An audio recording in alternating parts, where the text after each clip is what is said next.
PRIVACY stands for Privacy Preserving Infrastructure for Surveillance.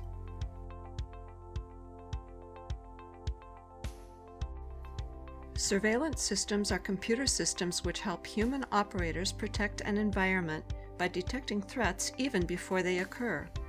Surveillance systems use devices such as cameras which can be massively deployed. But while surveillance systems are deployed for security needs, they also raise privacy issues. The main objective of the PrivAcy project is to define an approach for integrating privacy by design into surveillance systems. The first challenge is to achieve a multidisciplinary practice. Ethicists are concerned about the impact of the system on society at large, while legal experts aim at ensuring that the system complies with the legal framework and respects citizens' fundamental rights. Yet designers look for building a system that is efficient and able to reach its goal. Furthermore, they all work at different levels of abstraction. Ethicists have a broader view. They look at how the surveillance system will function in society. However, legal experts look at how the surveillance system fits the legal framework. But designers look at how the surveillance system should be built. All three stakeholders use different goals, concepts, and assumptions. Ethicists and legal experts often think in terms of risks to be mitigated, while system designers think in terms of concrete goals to be achieved. The second challenge is to support changes in design practices in order to take into account the continuous evolution of the social perception of law and of technology. The PrivAcy project proposes 3 principles to guide the development of surveillance systems: multi-stakeholder empowerment, concerted impact assessment, and accountability to create trust. The first principle is multi-stakeholder empowerment.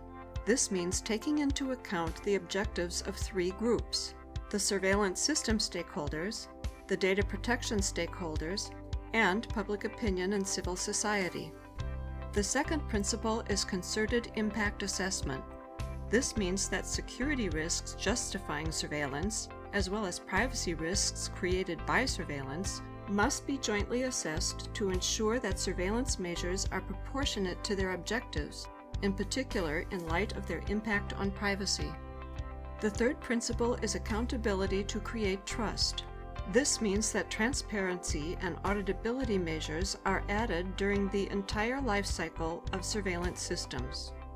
The proposed approach of the PrivAcy project is to rely on a common repository of knowledge called the SALT framework. SALT stands for socio-contextual, ethical, legal, and technical. Here is how SALT works. Multidisciplinary experts create SALT frameworks which consist of questionnaires to be used during a surveillance system lifecycle, references to be used, for instance a text on national obligations, and a consistent list of terms to be used in the questionnaires and references. Designers use SALT framework components during the entire surveillance system lifecycle, during the requirement phase, during the design and development phase, during the deployment, operation, and maintenance phase, and finally, during the retirement phase. Principle 1 is ensured by capturing multidisciplinary expert knowledge and storing it in a repository. Then awareness is raised among stakeholders through guided privacy impact assessments, or PIAs. And finally, an approach is provided that facilitates the creation of tools for constructive dialogues which engage all stakeholders. Principle 2 is a concerted impact assessment which guides the development of surveillance systems. Guided joint security and privacy impact assessments lead to the integration of measures which respect proportionality. Principle 3 is that accountability to create trust is ensured through guidelines for accountability by design throughout the entire life cycle. These guidelines lead to organizational and technical measures, as well as a traceable review of choices and their justifications. The SALT framework approach was experimented in 2 use cases. One on a biometrics use case related to the use of body prints for securing access to buildings, and one on a video archive search for criminal investigation. The PrivAcy project has completed its work on SALT frameworks, contributing the following: a SALT framework specification, a SALT framework prototype toolset based on modeling techniques, and a privacy impact assessment tool for biometric systems. PrivAcy is a project that is partially funded by the European Commission under the Framework 7 program.